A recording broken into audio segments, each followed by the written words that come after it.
Well, in the last 3 classes,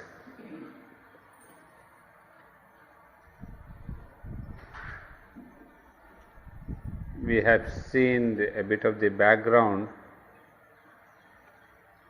to the Upanishads.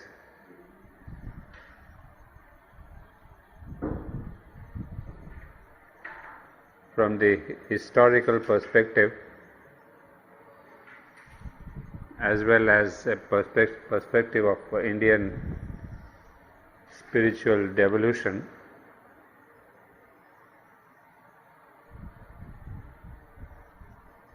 In spite of it being so very important, both the Vedas and the Upanishads have been quite forgotten and neglected in Indian culture in the past few hundred years.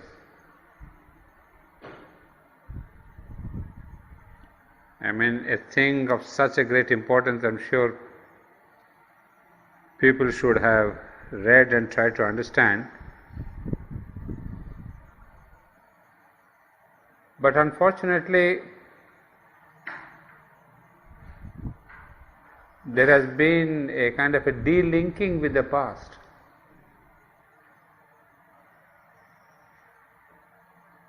So that is the first question we should understand, we should be able to answer. Why is there this de-linking? And if so, how can we bring it back, make it a living part of our culture now? And secondly, the question would be, is it necessary to bring back this connection with the Vedas and the Upanishads? Because the way we are going at the present times, there doesn't seem to be any signal on the horizon to say that we are going to get back to the Upanishads and the Vedas. So the questions in front of us are two. Why have we forgotten the Upanishads and the Vedas in India, especially in the birthplace of the great books of knowledge? Question 2, should we bring them back? Or just forget about them, saying, oh, they're too old, thousands of years old, not relevant. You see, the modern mind is pretty much stuck with time consciousness. Oh, 100 years old, 200 years, 1000 years old is impossible. Leave it alone. So before I take up Isha Upanishad verse by verse, I thought we should solve these two questions. Otherwise, still we will say, why are we at all studying Isha Upanishad? Is it a kind of a going back in the past, a revival of the past that we want to do? So these are some questions that we need to clarify. Otherwise, you may not enjoy the reading of Upanishad. Of course, you can enjoy it irrespective of this understanding, but as I always insist on a perspective, you must get a good perspective. So for this, I would like you to open on page 307 an essay called The Secret of the Isha. In this book, by my book, it is The Secret of the Isha, 307. Or those of you who have this CW essay, Collected Works of Aurobindo, you can bring volume 17. So volume 17 and this one, they are both one and the same. So whichever you have, but please try to get such a volume, because I will be going back and forth. I will be using some essays here, some essays there. So it will be convenient to have this volume or volume 17. So I'll start reading from here. It is now several thousands of years Since men cease to study Veda and Upanishad for the sake of Veda or Upanishad, ever since the human mind in India, more and more intellectualized, always increasingly addicted to the secondary process of knowledge by logic, and intellectual ratiocination, increasingly drawn away from the true and primary process of knowledge by experience and direct perception, began to dislocate and dismember the many-sided harmony of ancient Vedic truth and parcel it out into schools of thought and systems of metaphysics. Its preoccupation has been rather with the later opinions of sutras and bhashyas than with the early truth of scripture. You see, I think the very first sentence gives you the answer. And this, what Aurobindo says, since the human mind in India became more and more intellectualized, addicted to the secondary process of knowledge by logic, this is the reason why we have moved away not only from the Vedas or the Upanishads, but while he was Aurobindo was writing in some essay on religion, he traces the same thing. More and more the mind comes into play, it takes the human being away from God. So this away from God is rational religion. When you rationalize religion, you take away the devotional aspect. You take away that aspiration. Your mind starts debating, your mind starts questioning, your mind starts doubting. And these are things that really pull you out of the aura of religion. So similar thing has happened in India. The more the intellectual ratiocination has come in, the more by knowledge by logic has come in, we have begun to dislocate and dismember the many-sided harmony of the ancient Vedic truth. So this is straight away the answer. And then what has happened, we have started depending more on the sutras and bhashyas. Those are the commentaries. We have the great bhashya by Shankaracharya, as I told you last time. So there have been many great commentaries on the Upanishads, or the Vedas, or the Gita. So that has been the trend, that the original source is forgotten and the secondary source is taken up. So this is normal with any scripture. And I suppose that is also necessary in the evolutionary process. But now that we are dealing with the answer to the question, why have we forgotten Upanishads and the Vedas, is because we have become more and more rational. And rational means what reason wants is the commentary. Commentary means not the experience of the Upanishads, but trying to understand with the mind. So this is where the distance comes in, what Aurobindo calls as the dislocation. Veda and Vedanta ceased to be guides to knowledge and became merely minds and quarries from which convenient texts might be extracted, regardless of context, to serve as weapons in the polemic disputes of metaphysicians. You see, that's what he's telling us very bluntly here, that they become minds and quarries. So each of the scholar, the great Pandit, the great teachers, we have quoted. When you start quotations, then you can understand we are only trying to take the intellectual aspect. We are not bothered about the experience, but only taking quotes and quotation to support your own reason, not to support your experience. But because you want to enforce your logical analysis, you say Vedas said, Upanishad said, Rig Veda says, and this Bhagavad Gita says. So you can see, for us we should be able to understand it easier, because we most probably are going through the same thing with Mother and Aurobindo.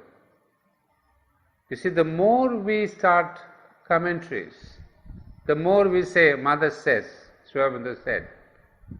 You see, this is the period of the scholastic period, where we are going through the intellectual, mental, rational understanding.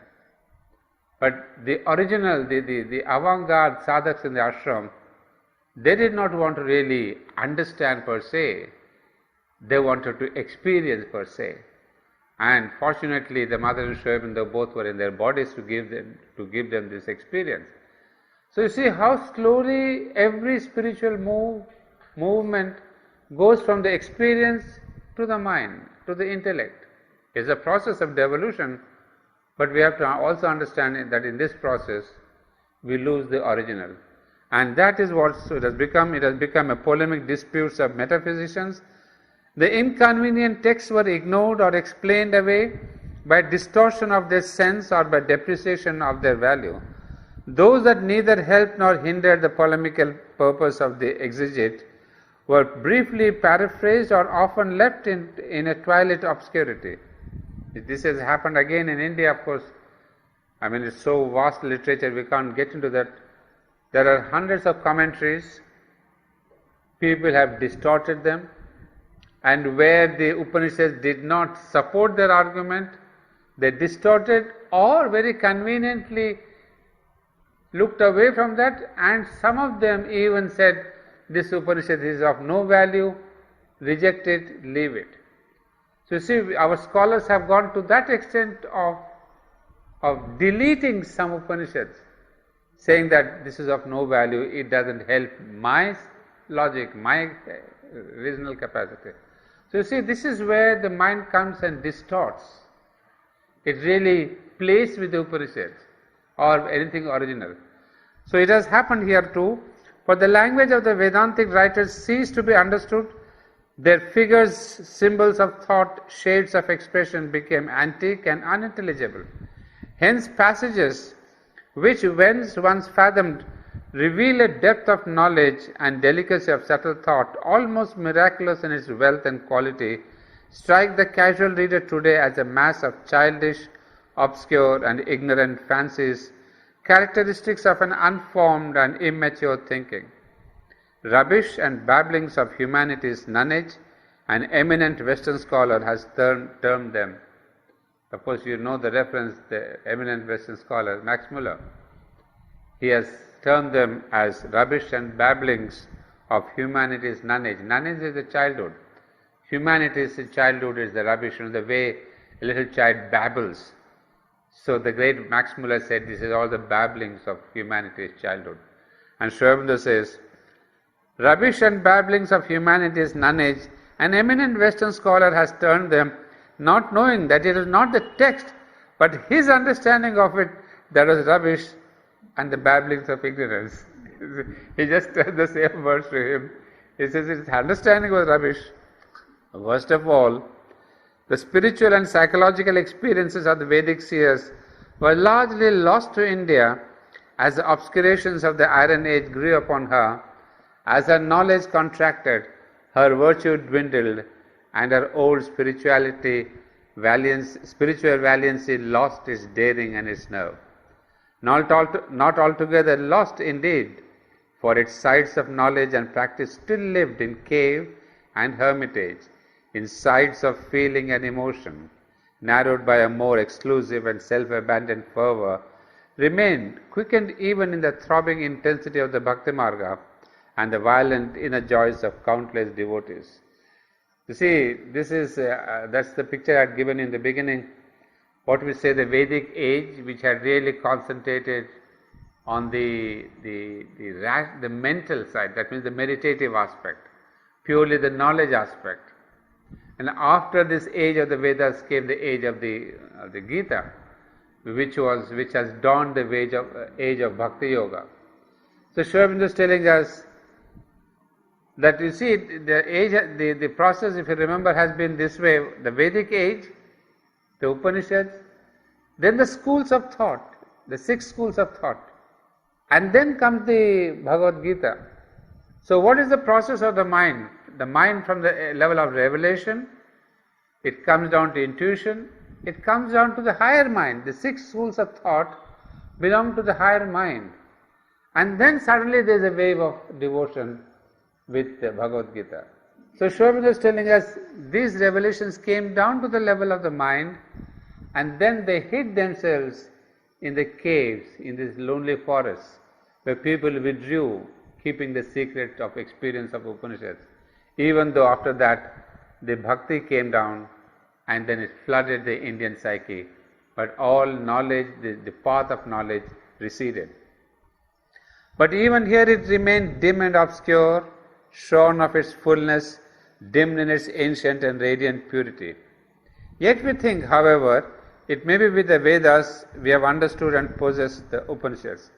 We have understood a few principal texts and even those imperfectly, but of the mass of the Upanishads we understand less than we do of the Egyptian hieroglyphics, and of the knowledge these great writings hold enshrined we possess less than we do of the wisdom of the ancient Egyptians. So here we get the first answer, that this is the root of the decline, if I can say. The revelation, mental, and the intuition, the mental. Once the mind came in, experience vanished. We started emphasizing on the mind, but fortunately to save that decline completely, there was the movement of the bhakti, which upheld the Vedic experience, but on the emotional and the heart level. But the Vedas were withdrawn completely. And then we see what happens to the next para. You see, I have said that the increasing intellectualization of the Indian mind has been responsible for this great national loss. A very clear sentence. I mean, he doesn't mince words. Our forefathers who discovered or received the Vedic truth did not arrive at it either by intellectual speculation or by logical reasoning. They attained it by actual and tangible experience in the spirit, by spiritual and psychological observation, as we may say, and what they thus experienced, they understood by the instrumentality of the intuitive reason. You see, this statement is very important because it's applicable to even to the present times. That too much of intellectualization is not good for spirituality. We may think that we are rational people, mental people, everything must be understood logically.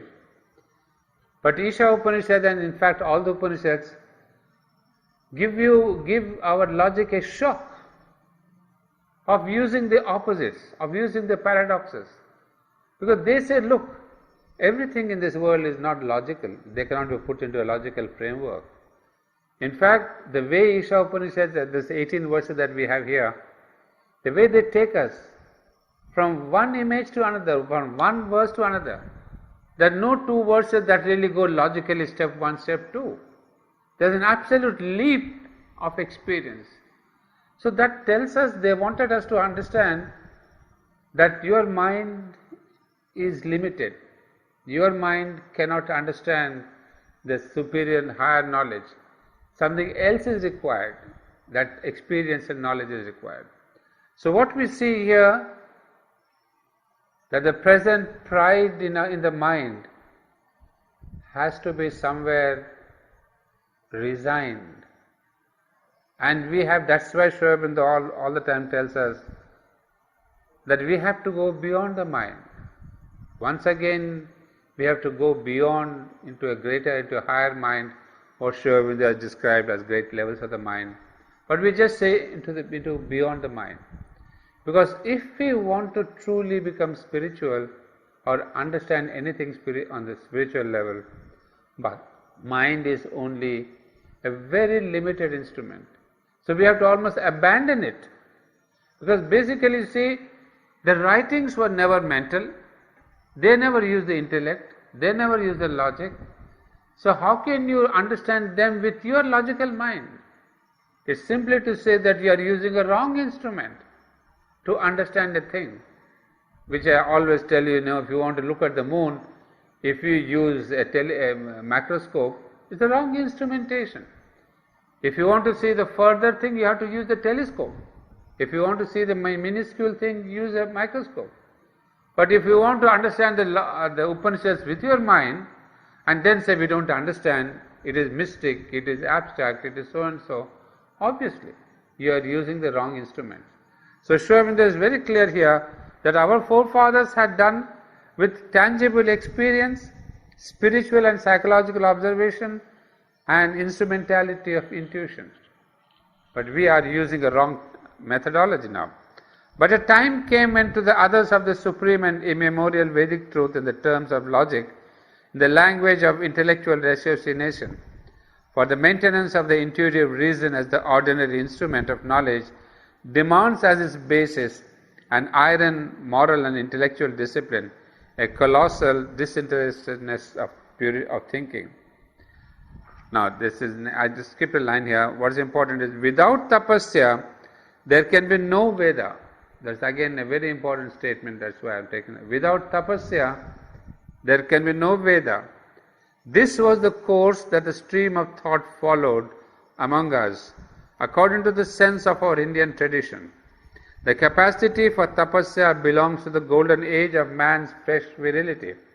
It fades as humanity ages, and the cycle takes its way towards the years that are of iron, and with tapasya, the basis divine knowledge, the superstructure, also collapses and dwindles. The place of truth is then taken by superstition. Irrational error that takes its stand upon the place where truth lies buried builds its tawdry and fantastic palace of pleasure upon those concealed and consecrated foundations. So that is the next generation we see. You see, along with the coming of the mind, what has happened to the human nature? We have lost the sense of tapasya, the sadhana part. And see, this is again a very important link, that if we want to understand, and not only understand, experience the scriptural knowledge, you have to do the tapasya. Tapasya is sadhana. And with the coming of the mind, we have lost all sense of sadhana, because mind takes you to the outer world, constantly engages you with the outer world, the superficial world. And with the mind comes in the play of the vital. So when the mind and the vital, they cooperate, then there is no question of your understanding the deeper truth. So this has been the second loss. You see, we are trying to see why we have lost the Vedas and the Upanishads. We lost them with the coming of the mind. The mind took away the necessary tapasya. That's why it's been always said, when you want to understand the Upanishads or the Gita, you have to be in a meditative mood. Did not Mother tell us about Savitri also? That you will not understand Savitri, but meditate and read. And read not to understand, but to get a glimpse, a touch, a feel of experience. Because understand we cannot. So we see this tradition of sadhana in our ancient culture. Even till now we see people in near the Ganges, people near the Narmada. They take to a lot of tapasya in order to understand. And even Sri Aurobindo, we have seen from 1910 to 1914, he did great tapasya, immense tapasya, before he could even take up the writing of this Arya. Even for all this experience that he has had in his earlier life, don't think that he was just a political leader, he was a social leader, he was a critic. There was a parallel tapasya that he was doing. Tapasya means this question of aspiration, rejection, purification and surrender. So these are things that were done parallelly. And so Sri Aurobindo tells us, unfortunately, this iron age has taken away the tapasya too. So that is again our loss. And once the tapasya went away, then what comes in is the superstition. You see, religion ends up in superstition. And that is the dark ages that are known in Europe. And we have also got the dark ages in India, where experience gone, intellectual understanding gone, tapasya gone, and we end up in this superstition. And in all the cultures, be it in the West or East, this superstition, this Dark Ages, has been there for long, many centuries. And Sri Aurobindo would tell us that all this question of colonization, and the Western people occupying the East, it was basically because of this question of this Dark Ages. That this in the countries in the East, be it Japan or whatever, China or India or other countries, this entire East took a longer time to come out of this tamas. Whereas in the West, because of the Industrial Revolution, there's been an awakening from the Dark Ages. They came up much faster. But East was really suffering, and it needed a kind of an external shock. So this colonization was nature's way of awakening the countries in the East to say, hey, wake up, come out of your tamas, we have a lot to do. So it was a big jolt, and Sri Aurobindo justifies this colonization, saying it was necessary to wake up all these countries who were lingering in tamas. And so that's what it tells us here.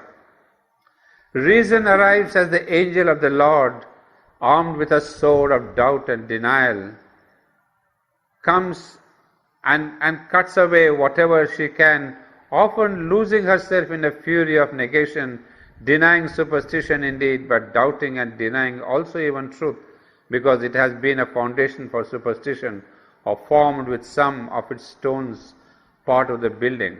You see, this is the coming of science, the coming of reason. You see, there's a beautiful pattern, if you can see from all this. When tamas came in, superstition pervaded. So again nature brings in the question of reason. Reason has this strong sword where it can really, cut all the negation of superstition. So reason was important, science was important to take humanity away from superstition. It was necessary. And the same science came to the East to wake the Eastern countries from their lethargy and tamas, and they're lost in their superstition. But then, that's where we all are now. Reason is supreme, reason is pervading the whole consciousness, but then reason, when it is erasing superstition, it deletes also the truth. As it is said, throw the bucket with baby water, bucket with the baby. So that's what reason has done. It has thrown the bucket of water with the baby. That means the truth which was there behind superstition, even that truth it is denying and rejecting. So we land up in this terrible situation. We are cleared of the superstition, but in the process we have lost the truth. And that losing of the truth is a losing of the Upanishads, the laws of the Vedas, and that is the condition of India at present, he says. So ultimately, at least the only surviving elements, as he puts it here, the ancient Indian mind felt instinctively the necessary as the one way to avoid such a reign of negation, of stating to the intellectual reason so much of Vedic truth as could still be grasped, and justifying it logically. The 6 darshanas were the result of this mighty labor. So India has been saved of this complete negation, this complete wiping off of the ancient by these 6 darshanas, the 6 schools. What we said, we have this Sankhya, Yoga, Vaisheshika, Mimamsa, Vedanta. So these 6 schools of thought have survived. In spite of all the superstition, in spite of all the tamas, in spite of the foreign conquests everywhere, the only link that came from the Vedas down to the present level, present times, was these 6 darshanas, the 6 schools of thought. So even in the darkest hour, people spoke of these 6 philosophies of India. And that is what has been the remnant thing from the past. But that is what has been the savior. So now, taking help of the 6 darshanas, we have to rebuild the present.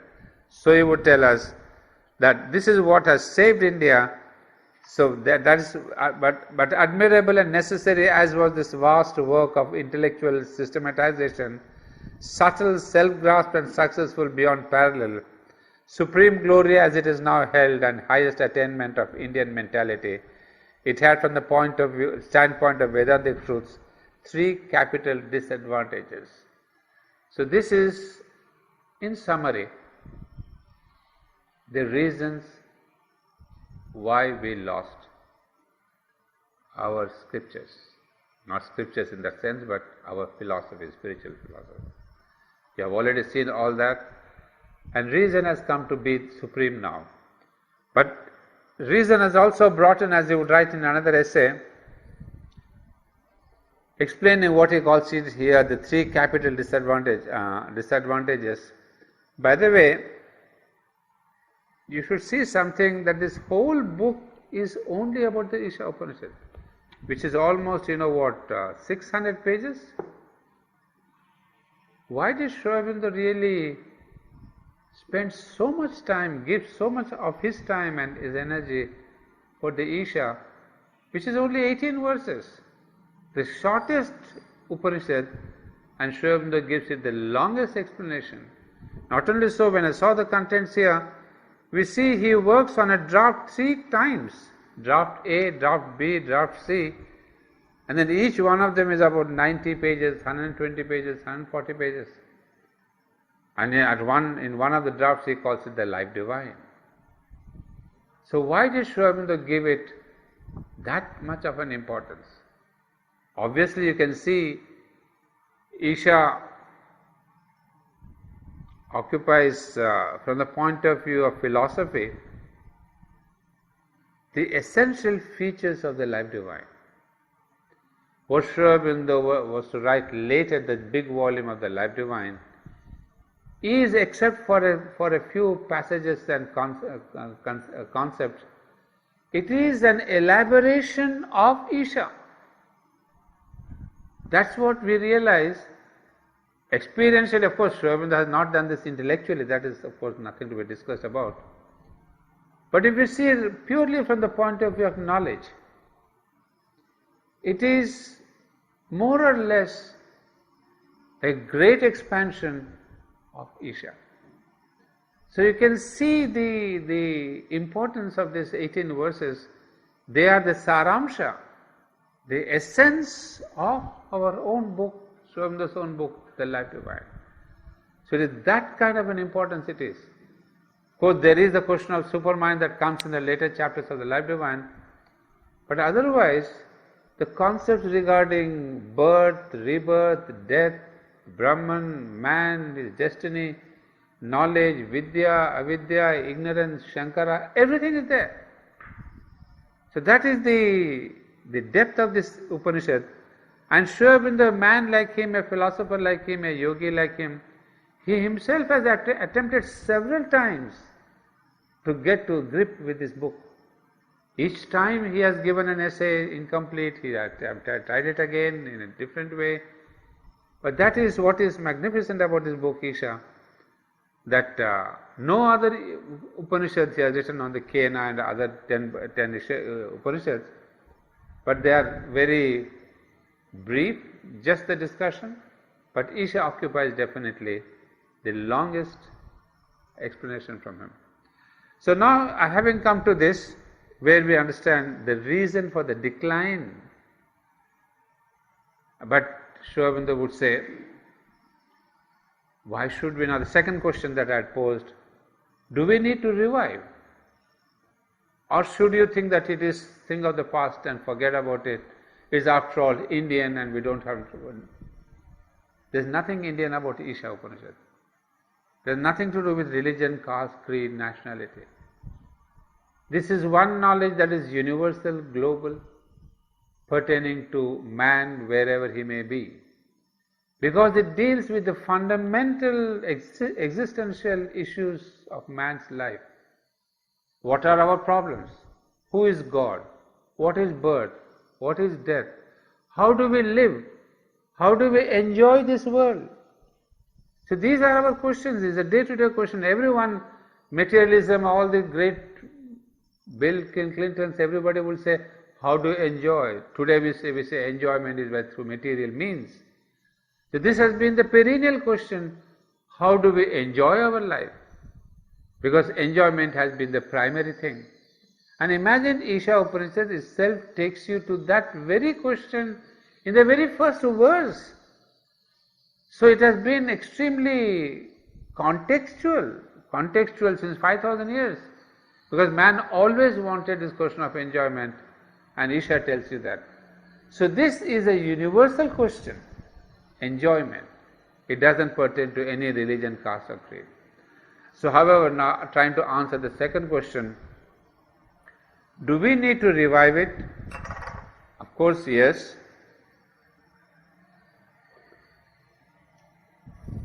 But the question is, does the time demand it? Is it only because we are Aurobindo disciples, or because we are Indians, or because we are Hindus, we have a kind of a weakness for Isha Upanishad and we want to get it back? No.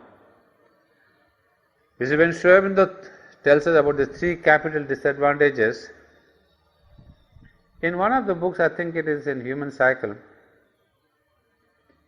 he analyzes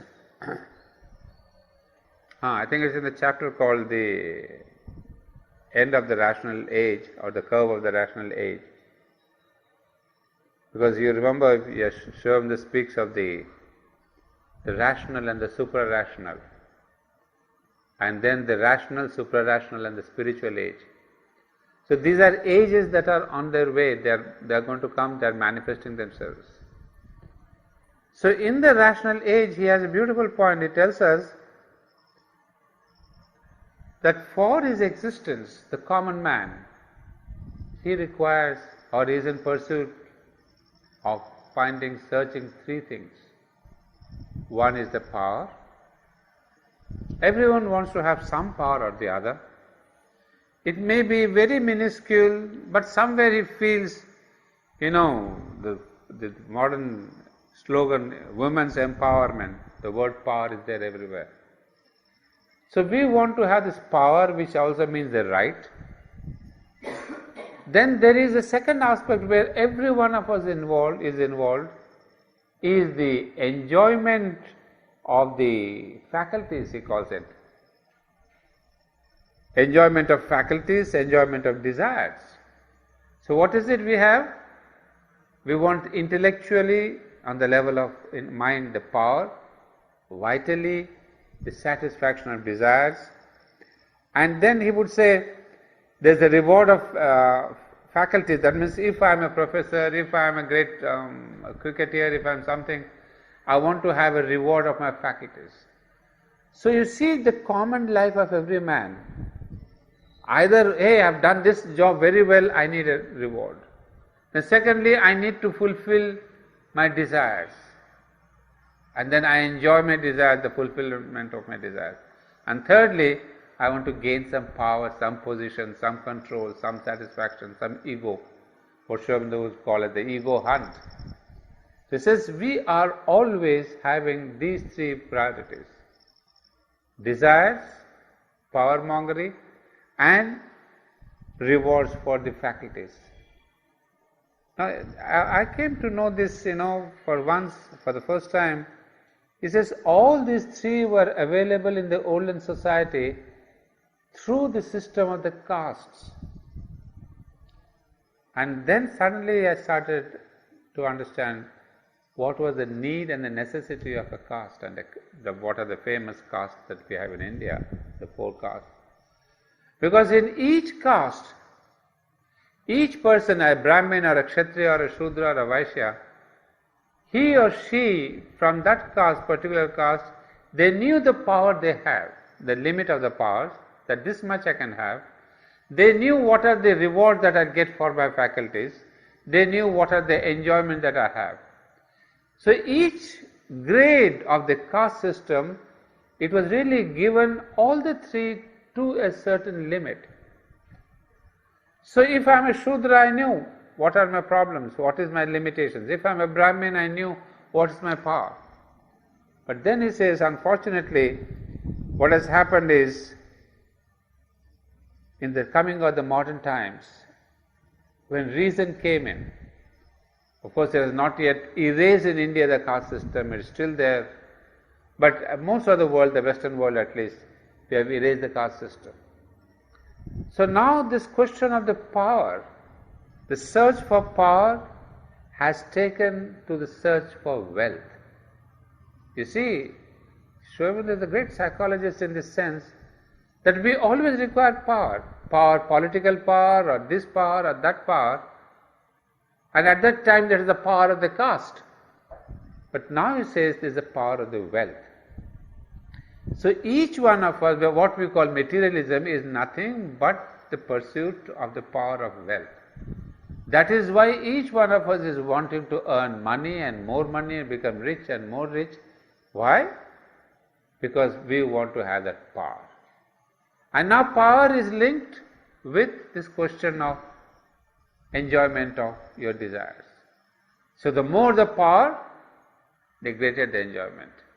And then what we will see, the greater the enjoyment, and it leads to other negative points.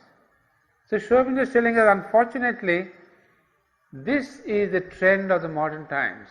The power, the desire, and this question of faculties, which we in present terminology call as materialism. Then he goes to the next point, he says, all these are passing phases. Because we are in the level of the mind, the rational, that we are having all these problems. But there is this supra-rational, that means going beyond the reason. That means beyond reason is landing up in spirituality. So Sri Aurobindo predicts and envisages the spiritual age. And for that, the most important thing to begin with, he says, even to be able to gauge, are you becoming spiritual? If you see, if each one of us wants to ask ourselves, am I spiritual? Am I getting to be spiritual? There's only one question he says here, that is there in your mind, in your individual mind, a conviction that mind is only a secondary instrument and the most important is the spirit in me?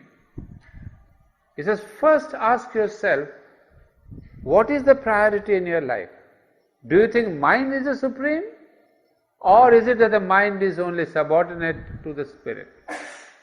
Because that shift of gear from the mind to the spirit is the beginning of spirituality.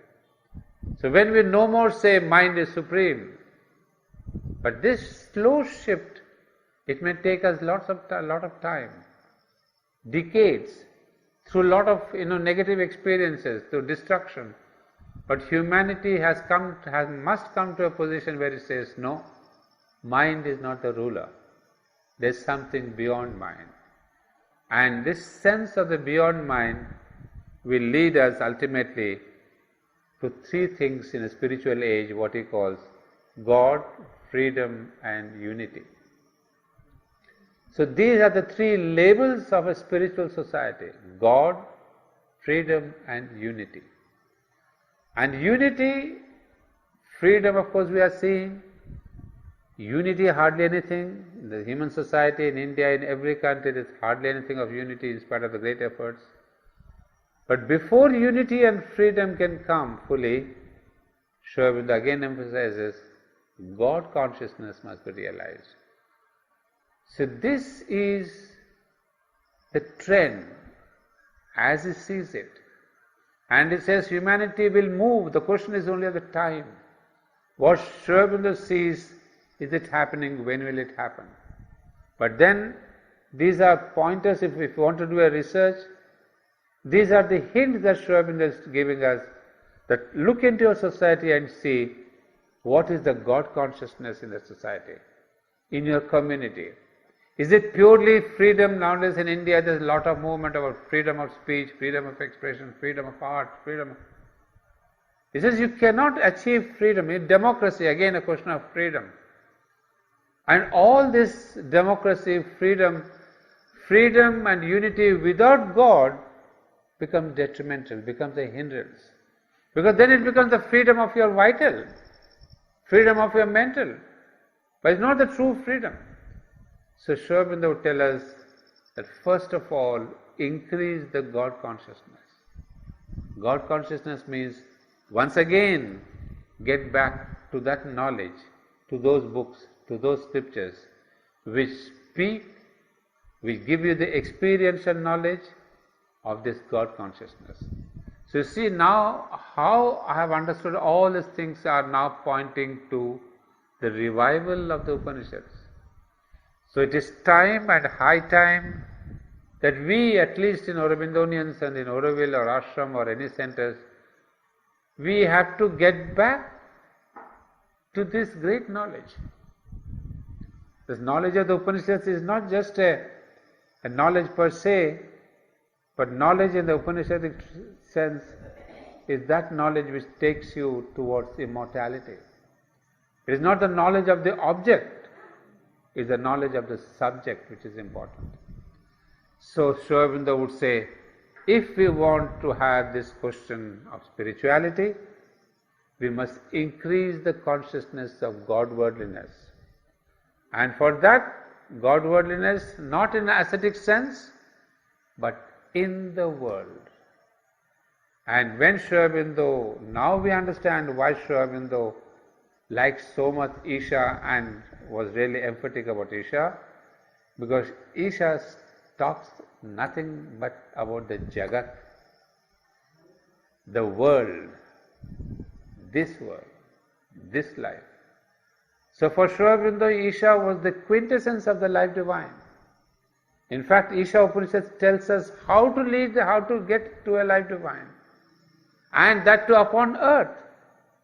So his very first verse, which is an extraordinary thing, where you see the first word itself, you would say, all this is for the habitation by the Lord, whatsoever is in the individual universe of movement in the universal motion. By that renounced thou shouldst enjoy, lust not after any man's possession. You see, the very opening word is the Isha, means the Lord. That's the, of course, this is on page, if you're following on right on page 5, right in the beginning. You see, all this is for the habitation by the Lord. He says, Isha vasyamidam sarvam yat kincha jagatyam jagat. Jagat is that word, is that world. So now you see, for Sri Aurobindo, an Upanishad which is speaking of the world, obviously that is his weakness, because he too wanted to transform the world and not escape from it. And Isha Upanishad, you see, there are two types of Upanishad.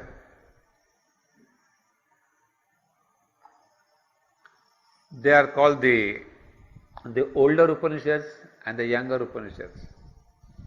Older Upanishads were more toward the Vedic period. The younger ones moved away a little bit from the Vedas. Vedas means from the integral vision of life. The older ones, they keep to the Vedic integral vision of life. That is why they are more comprehensive, they are integral. They also speak of the transformation of the world, living for 100 years and change the world. But the later Upanishads, they move away from the Vedas a little bit. And it is these Upanishads which have given some possible explanation or some possible interpretation of an ascetic life. So you see, the same Upanishads are there, but there is a tendency for the integral life, and the later ones have there's a tendency towards an ascetic life.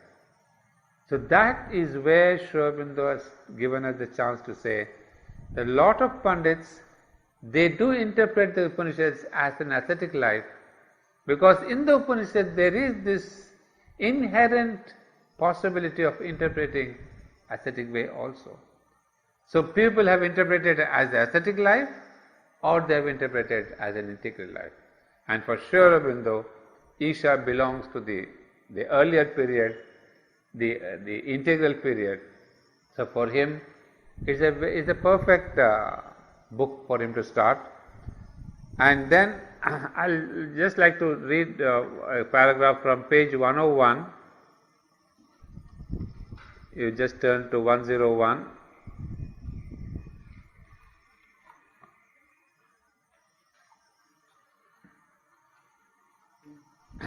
This word is what I want to explain to you.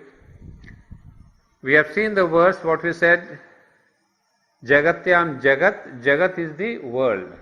And now Sri Aurobindo has a particular essay explaining the word Jagat itself, and this article called, essay called, All That Is World in the Universe.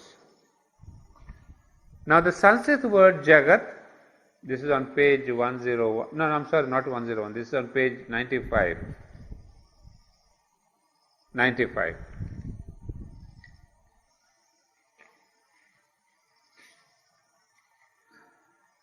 No, this is on page 95. The Sanskrit word Jagat is in origin a reduplicated and therefore frequentive participle from the root gam, to go. It signifies that which is in perpetual motion and implies in its neuter form the world, universe, and in its feminine form the earth. You see, this was, as most of you by now you should know, that in Sanskrit there are different words for the same object, but each word, as Sri Aurobindo himself would tell us, is not a casual, just a word for the sake of word. Each word has a root. Here, this Jagat is depending on the root go. It means, the word go means that which is in motion. So they call the earth that object which is perennially in motion. So it is not just a thing that is called earth, it's not a static thing. So it says it is which is in perpetual motion, and world therefore is that which eternally vibrates, and the Hindu idea of the cosmos reduces itself to a harmony of eternal vibrations. You see how one word leads you into deeper philosophy, that here is the world is an object which is moving, which is perpetually vibrating, throwing out its own music of the world, and this is how we call it, this, the eternal vibration, the music of the hemispheres. And then from there they go on to the philosophy of the creation having been created from Om. You see, this language is so deep that every word is sort of, takes you to the roots of Vedic philosophy. So we see here that so far then Hinduism has reached by analysis to the last and simplest material expression of this complex universe. The question then arises, does anything lie beyond? If matter is all, then this is the last and there is no beyond. And then Sri Aurobindo would tell us, well, I think this is a bit of the Advaita philosophy. We don't have time today, but I'll come back to that, because there are three philosophies which I should tell you at one go. But then let me come back to this first verse itself and elaborate a little bit on page 5 that we have, the opening of the Isha Upanishad. Now, so there are two things. That's the essence of the Upanishad, two things, Brahman and the world, and the relationship between them. If you want to say what is the essence of Upanishad, it is what is Brahman, what is this world, what is their interrelationship. So if you remember this, you remember the essence of the Upanishad. And it is this main idea that has been dealt differently in not only the 10 Upanishads, but in all the 108 Upanishads. It's the same theme. They have put it in different ways, through stories sometimes, through this or that, but essentially their interest was what is divine. And then the whole idea is not to know the divine for the sake of knowledge alone, but to give you the path towards immortality. You see, as I told you right in my first talk, that the Vedas were essentially giving man the path towards a higher living, a path towards a divine realization. So they were trying to tell us what are the different possibilities. And Upanishads have mastered on that description of the path. And Isha once again comes bang on the spot, and it opens with the word Isha. That's why it's called the Isha Upanishad. Isha itself is the Lord. Now what is this Lord? Who is this Lord? And so says, all this is for the habitation by the Lord. Now straight away you see the complex image. The Lord, he would say, universe of movement in the universal motion. That means, all that is in motion is inhabited by the Supreme Lord. That's the major meaning. That means what? That this entire creation, all the stars and the suns and the planets and the earth and all that is there, visible and invisible, is all inhabited by the Lord. You see, this word habitation is what is important, because he says this Isha Vasya. Vasya is that habitation. Vasya could be a cloth, Vasya could be a covering, Vasya could be an envelope. But if you use the same word in a different way, if you say all this world is enveloped by the Lord, or if you say all this world is the habitation of the Lord, it makes all the difference. You see, I'm wrapped in a cloth. That means my body is only wrapped with the cloth. It's only the covering which is the cloth, but inside there is no cloth. But if I say there is a habitation, that means the divine is within. So you see, it makes philosophically the entire difference. That means this whole world is the becoming of the Supreme Brahman. That means he is within, he is without, he is around, he is above. But if I say the word only I am wrapped, that means there is only a covering. And this is where the controversy comes between Shankara and sriaurobindo. In the footnote, if you have the book, you will see there are three possible senses of Vasyam: to be clothed, to be worn as a garment, and to be inhabited. The first is the ordinarily accepted meaning. Shankara explains it in this significance, that we must lose the sense of this unreal objective universe in the sole perception of the pure Brahman. So explained, the first line becomes a contradiction of the whole thought of the Upanishads, which teaches the reconciliation by the perception of the essential unity of the apparently incompatible opposites, God and the world, enunciation, enjoyment, action and internal freedom, the one and the many, being and its becomings, etc., etc. is a long sentence. You see, why do we say that Shankaracharya chose to give to Upanishad, to the Isha Upanishad, an explanation which was more apt to the second half of the Upanishads, or the second part of the Upanishadic times. You see, it is not that Shankara was wrong. It is not that Shankara twisted purposely. Because you see, the Sanskrit word opens itself to all this meaning. They are perfect. There is no wrong meaning. But if there is an option between the three, to be clothed or to be inhabited, he says to be clothed. Because clothed means that is only a temporary clothing. Remove the clothes and you will see it's a different thing. So Shankara told us that this world is clothed in Brahman. That means the world itself inside is not Brahman, it is only the clothing that is Brahman. The inner body is an illusion. So what Shankara did was, because he himself saw the great luminous Brahman, Because for him the Brahman was the ultimate experience. The world was of secondary importance for him. It's not that he would say it is an illusion. He would call it, he says, Jagat Mithya, it's an illusion. But an illusion which is not necessarily non-existent. Please remember this correction. An illusion doesn't mean it is non-existent. When I'm dreaming, I think I'm in the dream. I never think that I'm in Vaitagupam or in this bed or in that bed. For me, the dream is an absolute reality. When I'm dreaming 3 minutes or 30 minutes, I'm living in the dream as if there's nothing else in the world. And so the dream is a reality for me.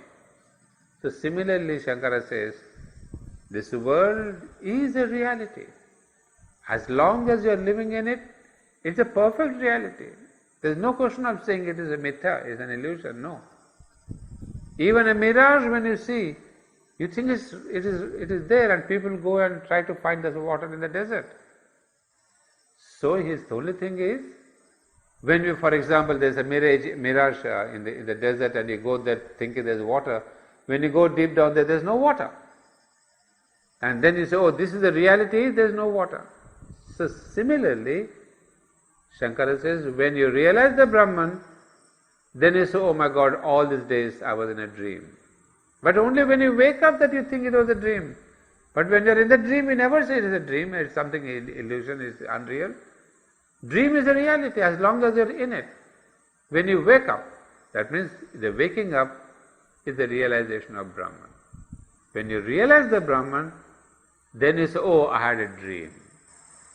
So Shankara is logically perfect, experientially perfect, and so he has chosen to read Isha Upanishad in a manner which suits his own experience. It's not a lie, it's not a distortion, it's not a misunderstanding. It is the misunderstanding is by Max Muller, but not by Shankara. So he would say that this is the question of the Lord. So remember, the three things that are there in the first one, which we'll elaborate more, but to summarize, there are three things in this: the Lord, the Jagat or the world, and then he would say how to live it. Because you see, the very first one, it's really incredible to think that an Isha Upanishad, by that renounce thou shouldst enjoy. You see, you must enjoy the world. But how do you enjoy it? How to enjoy that? You see, Buddhism on the contrary says this world is a dukkha, is a sorrow, is a sad thing. So how do you get out of the sorrow? But here he says, how do you enjoy this world? Truly enjoy, because he knows that we are not enjoying in this world, we are suffering. But he is not saying escape suffering. He says enjoy in the right manner. He says, I will show you the way to enjoy the right manner. And this enjoyment is nothing but Ananda, bliss. And this, he says, as the Upanishads have told us, that the world is created out of bliss, exists in bliss, and will end in bliss. So this existence in bliss is the foundation of Upanishadic thought. This is the foundation of Vedic thought. This is the foundation of Hindu thought, as against the Buddhist thought, where the basic is the world is a suffering and a sorrow, and escape it. So here he says, the world may be sorrow, may be suffering, that's because you don't know how to enjoy it. And Isha says, I will tell you how to enjoy. So what greater positive teaching can we have than this? And this is exactly what Sri Aurobindo writes in all his life divine. The Lord, the world, and how to enjoy this world. And this how to enjoy this world, what is given in the single phrase, by that renown thou shouldst enjoy. There's a whole volume called the Synthesis of Yoga. And Upanishads have given only one phrase. You see, that is the compact secret of the Upanishad. So you require hundreds of pages, thousands of people to really pull out the meaning, because that deep that compact is the meaning. It's not just a mental thing. But I'm really surprised to see, amazed, not surprised, that what a compact meaning is this. And even this last one, lust not after any man's possession. It's not a moral, thou shalt not steal, thou shalt not commit adultery. It's not the 10 commandments that thou shalt not be after any man's possession. It seems to be a moral thing, but it's not one of those 10 commandments that thou shalt not take anyone's possession. You see the philosophic, the meaning, the spiritual meaning, which we will discuss in our next class. So this is just the beginning. So this is what I would like to do. Take up each verse and expand all that is there within. I mean, every word is a lecture by itself. Every word we can have a lecture, vidya, mortality, immortality and all that. So that's what I would like to do. Take up each verse and draw the explanations from this book. So it may be very useful if you have your copy, because I may just tell you to turn to this page or that page. I am not taking all the articles, but a para here, a para there will show the explains. Yeah, so that will be our rhythm of going through this Upanishad. But you can see it's an amazing book, and at least for us, these Aurobindonians who have read the Life Divine, we will enjoy it more because we will see a lot of things explained by the Life Divine itself, and we'll have concentration.